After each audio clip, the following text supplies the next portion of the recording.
ಮನುಷ್ಯನಿಗೆ ಊಟ ನಿದ್ರೆ ಎಷ್ಟು ಮುಖ್ಯವೋ ಸೆಕ್ಸ್ ಅಂದರೆ ಈ ಸಂಭೋಗ ಕ್ರಿಯೆ ಕೂಡ ಭಾಳ ಇಂಪಾರ್ಟೆಂಟ್. ಹೆಣ್ಣು ಮಕ್ಕಳು 18 ವರ್ಷ ಆದಮೇಲೆ, ಗಂಡು ಮಕ್ಕಳು 21 ವರ್ಷ ಆದಮೇಲೆ ಲಗ್ನ ಆಗಬೇಕು. Sex is one of the important aspect of married life ಅಂತೀವಿ ನಾವು. ಯಾವುದೇ ಒಂದು ಸಂಭೋಗ ಕ್ರಿಯೆ ಆದಮೇಲೆ ಪ್ರೆಗ್ನೆಂಟ್ ಆಗ್ತಾಳೆ ವುಮ್ಮನ್ನು. ಈ ಸೆಕ್ಷುವಲ್ ಪರ್ವರ್ಷನ್ಸ್ನಲ್ಲಿ ನಮಗೆ ಪ್ಯಾರಾಫಿಲಿಯಾ ಅಂತ ಒಂದು ಪದ ಬರುತ್ತೆ. ಇನ್ಫ್ಯಾಕ್ಟ್ ಇದೊಂದು ಸೈಕಲಾಜಿಕಲ್ ಡಿಸಾರ್ಡರ್. ಸಾಮಾನ್ಯವಾಗಿ ಕಂಡುಬರುವಂಥ ಒಂದು 4-5 ವೆರೈಟೀಸ್ ಬಗ್ಗೆ ನಿಮಗೆ ವಿವರ ಕೊಡ್ತೀನಿ.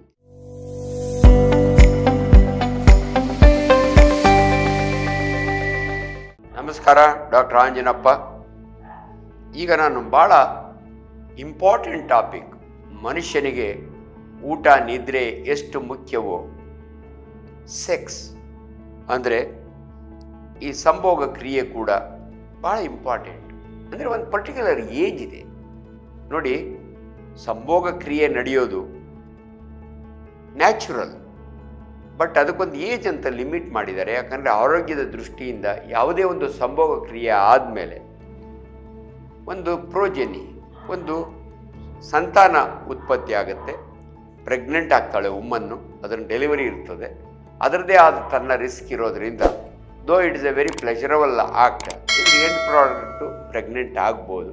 ಆ ದೃಷ್ಟಿಯಲ್ಲಿ ಸರ್ಕಾರ ಒಂದು ವಯೋಮಿತಿಯನ್ನು ನಿಗದಿಪಡಿಸಿದೆ. ಹೆಣ್ಣು ಮಕ್ಕಳು 18 ವರ್ಷ ಆದಮೇಲೆ, ಗಂಡು ಮಕ್ಕಳು 21 ವರ್ಷ ಆದಮೇಲೆ ಲಗ್ನ ಆಗಬೇಕು ಅಂತ. ಅಂದರೆ ಮದುವೆ ಆದಮೇಲೆ sex is one of the important aspect of married life ಅಂತೀವಿ ನಾವು. ಬಟ್ ಈ ಸೆಕ್ಸ್ ಅಂದ ತಕ್ಷಣವೇ ಅನೇಕ ಜನಗಳಿಗೆ ಅನೇಕ ರೀತಿಯ ಗೊಂದಲಗಳು. Natural sex, unnatural sex, sexual perversions, ಇದ್ರ ಬಗ್ಗೆ ನಾನು ಮಾತಾಡೋಕೆ ಹೊರಟಿದ್ದೀನಿ ನೋಡಿ. ನ್ಯಾಚುರಲ್ ಸೆಕ್ಸ್ ಅಂದರೆ ಹೆಟ್ರೋಸೆಕ್ಸ್, ಅಂದರೆ ಗಂಡಸು ಹೆಂಗಸಿನ ಜೊತೆಯಲ್ಲಿ ಸಂಭೋಗ ಮಾಡುವ ಕ್ರಿಯೆ ಒಬ್ಬರು ಒಪ್ಪಿಗೆ ಇದ್ದರೆ ಮಾತ್ರ ಅದು ನ್ಯಾಚುರಲ್ ಸೆಕ್ಸ್ ಅಂತೀವಿ ನಾವು, ಅದು ಹೆಟ್ರೋಸೆಕ್ಸ್. ಇನ್ನೊಂದು ಹೋಮೋಸೆಕ್ಷುವಲ್, ಗಂಡಸು ಗಂಡಸಿನ ಜೊತೆಯಲ್ಲಿ, ಹೆಂಗಸಿನ ಜೊತೆಯಲ್ಲಿ ಈ ಪ್ಲೆಷರ್ಗೋಸ್ಕರವಾಗಿ ಸೆಕ್ಷುವಲ್ ಆಕ್ಟ್ ಮಾಡೋದನ್ನು ಅರ್ಲಿಯರ್ ಡೇಸ್ ಒಪ್ಕೊಂಡಿರಲ್ಲ. ಈಗ ಕೆಲವು ಕಂಟ್ರಿಗಳಲ್ಲಿ ಇದನ್ನು ಕೋರ್ಟ್ನಿಂದನೇ ಅಪ್ಪಣೆ ಸಿಕ್ಕಿದೆ. ಹಂಗಾಗಿ ಈ ಹೋಮೋಸೆಕ್ಷುವಲ್ ಕೂಡ one of the natural sex ಅಂತ ನಾವು ಕನ್ಸಿಡರ್ ಮಾಡ್ತೀವಿ. ಬೈಸೆಕ್ಷುವಲ್ ಇದು ಮೂರನೇದು. ಅಂದರೆ ಒಬ್ಬ ಗಂಡಸು ಹೆಣ್ಣಿನ ಜೊತೆಯಲ್ಲಿ ಸಂಭೋಗ ನಡೆಸ್ತಾನೆ, ಗಂಡಸಿನ ಜೊತೆ, ಇದನ್ನು ಬೈಸೆಕ್ಷುವಲ್ ಅಂತೀವಿ. ಇವೆಲ್ಲ ಅಷ್ಟೊಂದು ನ್ಯಾಚುರಲ್ ಅಲ್ಲ, ಆದರೂ ಕೂಡ ಈ 3 ಕ್ಯಾಟಗರಿನ ನ್ಯಾಚುರಲ್ ಆ್ಯಕ್ಟ್ ಅಂತೀವಿ. ಇನ್ನೊಂದು ಅನ್ಯಾಚುರಲ್ ಸೆಕ್ಷುವಲ್ ಅಫೆನ್ಸಸ್. ಅಲ್ಟಿಮೇಟ್ಲಿ ಸೆಕ್ಸ್ನೊಳಗೆ ಒಂದು ಸ್ಯಾಟಿಸ್ಫ್ಯಾಕ್ಷನ್, ಒಂದು ಗ್ರ್ಯಾಟಿಟ್ಯೂಡ್, ಇವೆಲ್ಲ ಗ್ರ್ಯಾಟಿಫಿಕೇಷನ್ ಇವೆಲ್ಲ ಸಿಗ್ಬೇಕಾಗ್ತದೆ. ಸೊ ಅದರೊಳಗೆ ಈ ಅನ್ಯಾಚುರಲ್ ಅಂದರೆ ಸೋಡೋಮಿ. ಸೊ ಜನನಾಂಗದಲ್ಲಿ ಗಂಡಸಿನ ಜನನಾಂಗ ಹೆಣ್ಣು ಮಗಳ ಯೋನಿಯಲ್ಲಿ ಜೊತೆಯಲ್ಲಿ ಹೋದಾಗ ಅದನ್ನು ನಾವು ನ್ಯಾಚುರಲ್ ಸೆಕ್ಸ್ ಅಂತೀವಿ. ಬಟ್ ಅನ್ಫಾರ್ಚುನೇಟ್ಲಿ ಸೋಡೋಮಿ ಅಂದರೆ ಏನಲ್ ಕೆನಾಲ್ನಲ್ಲಿ ಸೆಕ್ಸ್ ಮಾಡೋದ್ರಿಂದ ಅದನ್ನು ಸೋಡೋಮಿ ಅಂತೀವಿ ನಾವು. ಅದು ಬಿಟ್ಟರೆ ಲೆಸ್ಬಿನಿಸಮ್ ಅಂದರೆ ಹೆಣ್ಣು ಮಕ್ಕಳನ್ನೇ ಲವ್ ಮಾಡೋದು, ಅವ್ರ ಜೊತೆಯಲ್ಲಿ ಸೆಕ್ಷುವಲ್ ಸ್ಯಾಟಿಸ್ಫ್ಯಾಕ್ಷನ್ ತೊಗೊಳ್ಳೋದು, ಇದನ್ನು ಲೆಸ್ಬಿನಿಸಮ್ ಅಂತೀವಿ. ಇದು ಅನ್ಯಾಚುರಲ್ ಸೆಕ್ಷುವಲ್. ಇದು ಬಕ್ಕಲ್ ಕೈಟಸ್, ಓರಲ್ ಮೌತ್ ಮುಖಾಂತರ ಸೆಕ್ಷುವಲ್ ಎಂಜಾಯ್ಮೆಂಟ್ ತೊಗೊಳ್ಳೋದು, ದಟ್ ಈಸ್ ಆಲ್ಸೋ ಅನ್ಯಾಚುರಲ್ಲು. ಬೆಸ್ಟಿಯಾಲಿಟಿ, ಪ್ರಾಣಿಗಳ ಜೊತೆಯಲ್ಲಿ ಸೆಕ್ಸ್ ಮಾಡಿ ಸ್ಯಾಟಿಸ್ಫ್ಯಾಕ್ಷನ್ ಗ್ರಾಟಿಫಿಕೇಷನ್ ತೊಗೊಳ್ಳೋದು, ಇದನ್ನು ಬೆಸ್ಟಿಯಾಲಿಟಿ ಅಂತೀವಿ. ಈ 4 ವಿಚಾರಗಳ ಬಗ್ಗೆ ನಾನು ಹೆಚ್ಚಿಗೆ ಮಾತನಾಡಲಿಕ್ಕೆ ಹೋಗಲ್ಲ. ಬಟ್ ಆಗಿಂದಾಗೆ ನಾವು ಪೇಪರ್ನಲ್ಲಿ ಓದೋದು, ಉಮೇಶ್ ರೆಡ್ಡಿ ಅಂತವರು ಯಾಕೆ ಆ ರೀತಿಯ ಸೆಕ್ಷುವಲ್ ಆಕ್ಟ್ನಲ್ಲಿ ಸಿಕ್ಕಾಕೊಂಡು ಅರೆಸ್ಟ್ ಆಗ್ತಾರೆ ಅನ್ನೋದು ನಿಮಗೊಂಚೂರು ವಿವರಲ್ಲಿ ಅಂದ್ಬಿಟ್ಟು. ಸೊ ಅದನ್ನು ನಾವು ಸೆಕ್ಷುವಲ್ ಪರ್ವರ್ಷನ್ ಅಂತೀವಿ. ಪರ್ವರ್ಟೆಡ್ ಮೈಂಡ್, ನಾರ್ಮಲ್ ಮೈಂಡ್ ಬೇರೆ, ಪರ್ವರ್ಟೆಡ್ ವ್ಯತಿರಿಕ್ತವಾಗಿ ಬಿಹೇವ್ ಮಾಡೋದು. ಇದನ್ನು ಒಂದು ಭಾಳ ಇಂಪಾರ್ಟೆಂಟ್ ಪದ ಇದೆ, ಅದು ಈ ಸೆಕ್ಷುವಲ್ ಪರ್ವರ್ಷನ್ಸ್ನಲ್ಲಿ ನಮಗೆ ಪ್ಯಾರಾಫಿಲಿಯಾ ಅಂತ ಒಂದು ಪದ ಬರುತ್ತೆ. ಪ್ಯಾರಾಫಿಲಿಕ್ ಅಂದರೆ ನೋಡಿ, ಅವರಿಗೆ ಎ ನ್ಯಾಚುರಲ್ ವುಮನ್ ಕನ್ಸೆಂಟ್ ಬೇಕಾಗಲ್ಲ. ಆದರೆ you will have sexual gratification with articles. ಒಂದು ಹೆಣ್ಮಗಳಿಗೆ ತೊಡೋ ಅಂಥ ಬಟ್ಟೆ, ಅವಳು ತೊಡೋ ಅಂಥ ಬಳೆ, ಅವಳು ತೊಡೋ ಅಂಥ ಚಪ್ಪಲಿ, ಅವಳು ಯೂಸ್ ಮಾಡೋಂಥ ಕರ್ಚೀಫು, ಇಂಥವನ್ನ ನೋಡಿ ಅದ್ರ ಜೊತೆಯಲ್ಲಿ ಮಾಸ್ಟರ್ಬೇಟ್ ಮಾಡಿಕೊಂಡು, ಅಂದರೆ ಹಸ್ತಮೈಥುನ ಮಾಡಿಕೊಂಡು ಆ ವಸ್ತು ಜೊತೆಯಲ್ಲಿ ಸೆಕ್ಷುವಲ್ ಗ್ರಾಟಿಫಿಕೇಷನ್ ಆಗುತ್ತಲ್ಲ, ಇದನ್ನು ಪ್ಯಾರಾಫಿಲಿಯಾ ಅಂತೀವಿ ನಾವು. ಇನ್ಫ್ಯಾಕ್ಟ್ ಇದೊಂದು ಸೈಕಲಾಜಿಕಲ್ ಡಿಸಾರ್ಡರ್. ಈ ಸೈಕಲಾಜಿಕಲ್ ಡಿಸಾರ್ಡರ್ ಎಷ್ಟು ವೆರೈಟಿ ಇದ್ದಾವೆ ಅಂದರೆ, ಒಬ್ಬ ಸೈಂಟಿಸ್ಟು, ಒಬ್ಬ ಸೆಕ್ಸ್ ಥೆರಪಿಸ್ಟು ಅದನ್ನು ಈ ಸಜೆಸ್ಟೆಡ್, ಯಾರಂದರೆ ಅಗರ್ವಾಲ್ ಅಂತ ಒಬ್ಬ ಈ sex therapist, he has recorded 549 variety of this paraphilics. Paraphilia ಒಳಗೆ ಇಷ್ಟೆಲ್ಲ ವೆರೈಟೀಸ್ ಇದ್ದಾವೆ. ಆದರೆ ನಾನು ಇವತ್ತು ನಿಮಗೆ ಈ ಪ್ಯಾರಾಫಿಲಿಯಾ ಒಳಗೆ ಸಾಮಾನ್ಯವಾಗಿ ಕಂಡುಬರುವಂಥ ಒಂದು 4-5 ವೆರೈಟೀಸ್ ಬಗ್ಗೆ ನಿಮಗೆ ವಿವರ ಕೊಡ್ತೀನಿ. ಒಂದು ಫೆಟಿಸಿಸಮ್ ಅಂತೀವಿ, ಎರಡನೇದು ಎಕ್ಸಿಬಿಷನಿಸಮ್ ಅಂತೀವಿ, ಮೂರನೇದು ಟ್ರಾನ್ಸೆಕ್ಷುಯಾಲಿಟಿ ಆರ್ ಟ್ರಾನ್ಸ್ವರ್ಟಿಸಮ್ ಅಂತೀವಿ, ಇನ್ನೊಂದು ವಾಯುರಿಸಮ್ ಅಂತೀವಿ, ಇನ್ನೊಂದು ಫ್ರಾಟಿಯರಿಸಮ್. ಇವೆಲ್ಲ ಹೊಸ ಪದಗಳು ನಿಮಗೆ, ನನಗೂ ಕೂಡ. ಯಾಕಂದರೆ ನಾವು ಫಾರೆನ್ಸಿಕ್ ಮೆಡಿಸನ್ನಲ್ಲಿ ಓದೋವಾಗ ಈ ವಿವರಗಳನ್ನ ನಾವು ಪುಸ್ತಕದಲ್ಲಿ ಓದ್ತೀವಿ, ಬಟ್ ಪ್ರಾಕ್ಟೀಸ್ನಲ್ಲಿ ಬಹಳ ಕಡಿಮೆ. ಆದರೂ ಕೆಲವು ಈ ಕಂಡೀಷನ್ಗಳು ಬಂದ ನಿಮಗೆ ಯಾಕೆ ಹಿಂಗಾಗುತ್ತೆ ಅಂತ ಆಶ್ಚರ್ಯ ಆಗುತ್ತೆ. ಅದಕ್ಕೋಸ್ಕರವಾಗಿ ಆ ಸೆಕ್ಷುವಲ್ ಪರ್ವರ್ಷನ್ ಬಗ್ಗೆ 1-2-3 ವಿವರಗಳನ್ನು ನಿಮಗೆ ಕೊಡ್ತೀನಿ. ಅದರೊಳಗೆ ಕಾಮನೆಸ್ಟ್ ಅಂದರೆ ಫೆಟಿಚಿಸಮ್.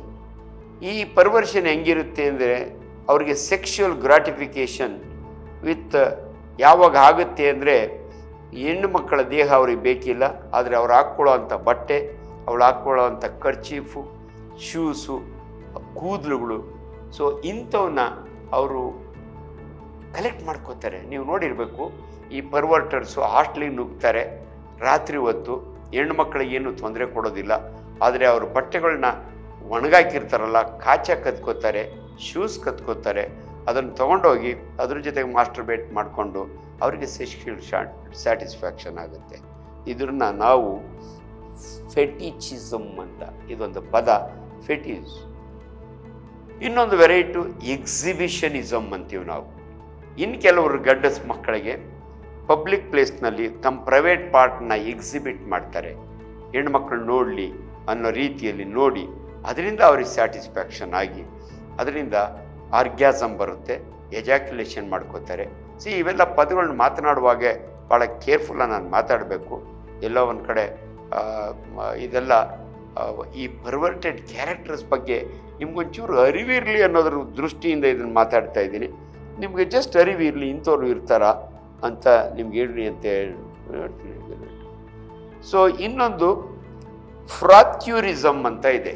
ನೀವು ನೋಡಿ, ಬಸ್ಗಳಲ್ಲಿ ಟ್ರಾವೆಲ್ ಮಾಡೋವಾಗ ಗಂಡಸರು ಹೆಣ್ಣು ಮಕ್ಕಳ ಹಿಂದೆ ನಿಂತು ತಮ್ಮ ಜನನಾಂಗವನ್ನು ಬೇರೆ ಬೇರೆ ಪಾರ್ಟಿಗೆ ರಬ್ ಮಾಡ್ತಾರೆ. ಅನ್ಫಾರ್ಚುನೇಟ್ಲಿ ಇಂಥ ಕ್ಯಾರೆಕ್ಟರ್ಸ್ನ ಅನೇಕ ಹೆಣ್ಣು ಮಕ್ಕಳು ಬಸ್ನಲ್ಲಿ ಗುರುತಿಸ್ತಾರೆ, ಆದರೆ ರಿಯಾಕ್ಟ್ ಮಾಡೋಕ್ಕಾಗಲ್ಲ. ಸೊ ಇದು ಒಂದು ಪರ್ವರ್ಷನ್. ನಾನು ಒಂದು ಸಾರಿ ಪರ್ವರ್ಷನ್ ಅಂದರೆ ನಿಮ್ಗೆ ಅರ್ಥ ಆಗಬೇಕು. It's a psychological illness. ಇಂಥವ್ರಿಗೆ ಗುರ್ತಿಡಿದು ಅಥವಾ ಅಂಥವ್ರಿಗೆ ಪನಿಷ್ಮೆಂಟ್ ಕೊಟ್ಟು ಸೈಕ್ಯಾಟ್ರಿಸ್ಟ್ ಹತ್ರ ಕರ್ಕೊಂಡೋಗಿ ಟ್ರೀಟ್ಮೆಂಟ್ ಕೊಟ್ಟರೆ ಅವ್ರು ಸರಿ ಹೋಗ್ತಾರೆ ಅನ್ನೋ ಉದ್ದೇಶದಿಂದ ನಾನು ನಿಮ್ಗೆ ಹೇಳ್ತಾ ಇದ್ದೀನಿ. ಇನ್ನೊಂದು ಟ್ರಾನ್ಸ್ವರ್ಟಿಸಮ್. ನೀವು ಈಚೀಚೆಗೆ ಪೇಪರ್ನಲ್ಲಿ ಒಂದು ಸುದ್ದಿ ನೋಡಿರ್ತೀರಿ. ಒಬ್ಬ ಅಧಿಕಾರಿ ಅಲ್ಲ, ಮಿನಿಸ್ಟ್ರು ಮಗ, ಹೆಸರೆಲ್ಲ ಹೇಳೋದು ಬೇಡ, ಇಷ್ಟು ದಿನ ಗಂಡು ಮಗ ಆಗಿದ್ದವನು ಈಗ ಸೀರೆ ಉಟ್ಕೊಂಡು ಕಾಂಪೌಂಡ್ ಹತ್ರ ನಿಂತ್ಕೊಂಡಿರ್ತಾನೆ. ಇದನ್ನು ಟ್ರಾನ್ಸ್ವರ್ಟಿಸಮ್ ಅಂದರೆ ಅವರಿಗೆ ತಾನು ಗಂಡಸಾದರೆ ಹೆಣ್ಣು ರೀತಿಯಲ್ಲಿ ಡ್ರೆಸ್ ಮಾಡಿಕೊಂಡು ನನ್ನನ್ನು ಸಮಾಜದಲ್ಲಿ ಹೆಣ್ಣು ಅಂತ ಗುರುತಿಸಲಿ, ನನಗೆ ಗಂಡಸಾಗಿರ್ಲಿಕ್ಕೆ ಇಷ್ಟ ಇಲ್ಲ ಅನ್ನೋ ಭಾವನೆ ಬರುತ್ತೆ. Is psychological feeling. ಅದೇ ರಿವರ್ಸು ಆಗ್ಬೋದು. ಹೆಣ್ಮಕ್ಳಿಗೆ ನಾನು ಗಂಡಸ ಥರ ಕಾಣಬೇಕು, ಪ್ಯಾಂಟ್ ಹಾಕ್ಕೊಂಡು ಶರ್ಟ್ ಹಾಕ್ಕೊಂಡು ಗಂಡಸ ಥರನೇ ಬಿಹೇವಿಯರ್, ಕ್ಯಾರೆಕ್ಟರಿಸ್ಟಿಕ್ ಎಲ್ಲ ಗಂಡು ಮಕ್ಕಳದಿರಲ್ಲ, ಮೀಸೆ ದಾಡಿ ಇರಲ್ಲ, ಆದರೆ ಅವರಿಗೆ ಆ ರೀತಿ ಆಗಬೇಕು ಅನ್ನೋ ಆಸೆ. ಇದನ್ನು ನಾವು ಟ್ರಾನ್ಸ್ ಅಂದರೆ ಆಪೋಸಿಟ್ ಸೆಕ್ಸ್, ಅದನ್ನು ಟ್ರಾನ್ಸ್ವರ್ಟಿಸಮ್ ಅಂತೀವಿ. ಈಗಾಗಲೇ ನಿಮಗೆ 3-4 ವೆರೈಟಿ ಬಗ್ಗೆ ಹೇಳಿದ್ದೀನಿ. ಇನ್ನೊಂದು 2 ವೆರೈಟಿ. ಸೊ ವಾಯುರಿಸಮ್ ಬಗ್ಗೆ ನಾನು ಹೇಳಿದೆ. ಇದು ಡಿಸೈರ್ ಟು ಶೋ, ತಮ್ಮ ಜೆನೆಟಾಲಿಯನ ಅಂಗಡಿಗಳೊಳಗೆ ವ್ಯಾಪಾರ ಮಾಡೋವಾಗ ಯಾರನ್ನ ಹೆಣ್ಮಕ್ಳು ಬಂದಾಗೆ ಅವ್ರಿಗೆ ಕಾಣಂಗೆ ಜೆನೆಟಾಲಿಯನ್ನ ಎಕ್ಸ್ಪೋಸ್ ಮಾಡೋದು, ಅವ್ರ ಅಟೆನ್ಷನ್ ಬಂದಾಗೆ ಇವನಿಗೆ ಖುಷಿ ಆಗುತ್ತೆ. ಅದಾದಮೇಲೆ ಅವರು ಮಾಸ್ಟರ್ಬೇಟ್ ಅಂದರೆ ಹಸ್ತಮೈಥುನ ಮಾಡ್ಕೊಳ್ತಾರೆ. ಸೊ ನಾನು ಇಂದಿನ ಕೆಲವು ಎಪಿಸೋಡಿನಲ್ಲಿ ಈ ಮಾಸ್ಟರ್ಬೇಷನ್ ಬಗ್ಗೆನೂ ಮಾತನಾಡಿದ್ದೇನೆ. ಸೊ ಅಲ್ಟಿಮೇಟ್ಲಿ ನಾನು ನಿಮ್ಗೆ ಏನು ಹೇಳ್ತಿದ್ದೀನಿ ಅಂದರೆ, ನ್ಯಾಚುರಲ್ ಸೆಕ್ಸ್ ಅಂದರೆ ಹೆಂಗಸು ಗಂಡಸು ಲೈಸೆನ್ಸ್ಡ್, ಅವರು ಒಪ್ಪಿಗೆ ಪಡೆದು ಮಾಡುವ sex, that is natural. Unnatural ಸೆಕ್ಸ್ನೊಳಗೆ ಸೋಡೋಮಿ ಇವೆಲ್ಲ ಹೇಳಿದೆ, ಗುದದ್ವಾರದಲ್ಲಿ ಸೆಕ್ಸ್ ಮಾಡೋದು, ಓರಲ್ ಕಾಯಿಟಸ್ಸು. ಬಟ್ ಇದು ಪರ್ವರ್ಷನ್ ಇದೆಯಲ್ಲ, ಇದು ಅಪ್ಪಣೆ ಇಲ್ದಿರ ಆಪೋಸಿಟ್ ಸೆಕ್ಸ್ ಬೇಕೇ ಇಲ್ಲ, ಅವರ ವಸ್ತುಗಳ ಜೊತೆಯಲ್ಲಿ ಮಾಡುವಂಥ ಸೆಕ್ಸ್ ಅಂದರೆ ಮಾಸ್ಟರ್ಬೇಷನ್ನು. ಇದನ್ನ ನಾವು ಅನೇಕ ಈ ಡಿಫ್ರೆಂಟ್ ಪದಗಳಲ್ಲಿ ನೋಡ್ತೀವಿ. ಇವನ್ನ ಸಮಾಜದಲ್ಲಿ ಒಮ್ಮೊಮ್ಮೆ ಅಂಥವ್ರು ಸಿಕ್ಕಿದಾಗೆ, ಇದು ಉಮೇಶ್ ರೆಡ್ಡಿ ಇವತ್ತು ಎಲ್ಲ ಕಡೆ ನ್ಯೂಸ್ನಲ್ಲಿ ಇದ್ದಾನೆ, ಎಷ್ಟು ವರ್ಷ ಅವರ ಜೈಲಿಗೆ ಹಾಕಿದ್ರು ಅದೆಲ್ಲ ನಿಮಗೆ ಗೊತ್ತಿದೆ. ಇನ್ನು ನಾನು ಅವಲೇ ಹೇಳ್ದಂಗೆ 549 ವೆರೈಟಿಗಳಿದ್ದಾವೆ. ಸೊ ಇದರಲ್ಲಿ ಕೆಲವು ಈ ವೆರೈಟೀಸ್ನ ಇರೋರನ್ನ ನಾವು ಪೀಡೋಫಿಲಿಕ್ ಅಂತೀವಿ, ಪೀಡೋಫಿಲಿಯಾ ಅಥವಾ ಅನ್ಯಾಚುರಲ್ ಸೆಕ್ಸ್ನ ಪ್ಯಾರಾಫಿಲಿಯಾ ಅಂತೀವಿ. ಇವೆಲ್ಲ ಟರ್ಮಿನಾಲಜಿಗಳು ಆ್ಯಕ್ಚುಲಿ ನಿಮಗೆ ಬೇಕಿಲ್ಲ, ಬಟ್ ಎಲ್ಲೋ ಒಂದು ಕ್ಯೂರಿಯಾಸಿಟಿ ಇರುತ್ತೆ, ಅದ್ರ ಬಗ್ಗೆ ಅರಿವು ನಿಮ್ಗೆ ಇರೋದಿಲ್ಲ. ಅದಕ್ಕೋಸ್ಕರ ನಾನು ಈ ವಿಚಾರದ ಬಗ್ಗೆ ನಿಮಗೆ ಸ್ವಲ್ಪ ಬೆಳಕು ಚೆಲ್ಲಿದ್ದೇನೆ. ಸೊ ನಿಮ್ಗೆ ಯಾರಾದರೂ ಅಂಥ ಕ್ಯಾರೆಕ್ಟರ್ಸ್ ಬಂದಾಗೆ ನೀವು ಇನ್ಫಾರ್ಮ್ ಮಾಡಬೇಕಾಗುತ್ತೆ. ನಿಮ್ಮ ನೇಯ್ಬರ್ಸ್ ಇರ್ಬೋದು, ಬೇರೆ ಗೊತ್ತಿರೋರು ಇರ್ಬೋದು, ಹಾಸ್ಟೆಲ್ನಾಗೆ ವಾಸ ಮಾಡೋರು ಇರೋದು. ಇನ್ವೇರಿಬಲಿ ಈ ಸೈನಿಕರಲ್ಲಿ ಇದಾಗುತ್ತೆ. ಅಂದರೆ ಅವ್ರ ನ್ಯಾಚುರಲ್ ಸೆಕ್ಸ್ಗೆ ಅಕ್ಸೆಸಿಬಿಲಿಟಿ ಇರೋಲ್ಲ, ತುಂಬ ದಿನ ಹೊರಗಡೆ ಇರ್ತಾರೆ. ಅವಾಗ ಬೆಸ್ಟಿಯಾಲಿಟಿ, ಪ್ರಾಣಿಗಳ ಜೊತೆ ಸೆಕ್ಸ್ ಮಾಡ್ತಾರೆ. ಅಲ್ಟಿಮೇಟ್ಲಿ ಸೆಕ್ಷುವಲ್ ಗ್ರ್ಯಾಟಿಫಿಕೇಷನ್ ಅಂತಾರಲ್ಲ, ಈ ಸೆಕ್ಷುವಲ್ ಗ್ರ್ಯಾಟಿಫಿಕೇಷನ್ಗೆ ನ್ಯಾಚುರಲ್ ವೇ ಇಲ್ದಿದ್ರು ಕೂಡ ಅನೇಕ ಅನ್ಯಾಚುರಲ್ ವೇ ಇದ್ದಾವೆ. ಜನ ಮಾತನಾಡುವಾಗ ಫ್ರೆಂಡ್ ಸರ್ಕಲ್ನ ತಮಾಷೆ ಮಾಡ್ತಾರೆ ಈ ವಿಚಾರಗಳ ಬಗ್ಗೆ. ಅದಕ್ಕೆ ನಿಮಗೆ ಕರೆಕ್ಟ್ ಇನ್ಫಾರ್ಮೇಷನ್ ಇರಬೇಕು. ಯಾಕೆ ಹಂಗೆ ಮಾಡ್ತಾರೆ ಅಂದರೆ, ಒಂದು psychological problem, 2 unavailability of the required source. ಅದರಿಂದ ಈ ವಿಚಾರಗಳ ಬಗ್ಗೆ ನಿಮಗೆ 4 ಮಾತಾಡಿದ್ದೀನಿ. ನಮಸ್ಕಾರ. ಲೇಟೆಸ್ಟ್ ಹಾಗೂ ಇಂಟ್ರೆಸ್ಟಿಂಗ್ ಸುದ್ದಿಗಳಿಗಾಗಿ ಬಾಸ್ ಟಿವಿ ಕನ್ನಡ ಚಾನೆಲ್ನ ಸಬ್ಸ್ಕ್ರೈಬ್ ಮಾಡಿ. ಹಾಗೆಯೇ ಬೆಲ್ ಐಕಾನ್ ಪ್ರೆಸ್ ಮಾಡಿ. ಇದರ ಜೊತೆಗೆ ಫೇಸ್ಬುಕ್, ಇನ್ಸ್ಟಾಗ್ರಾಮ್, ಎಕ್ಸ್ನಲ್ಲೂ ಮಿಸ್ ಮಾಡದೆ ಫಾಲೋ ಮಾಡಿ.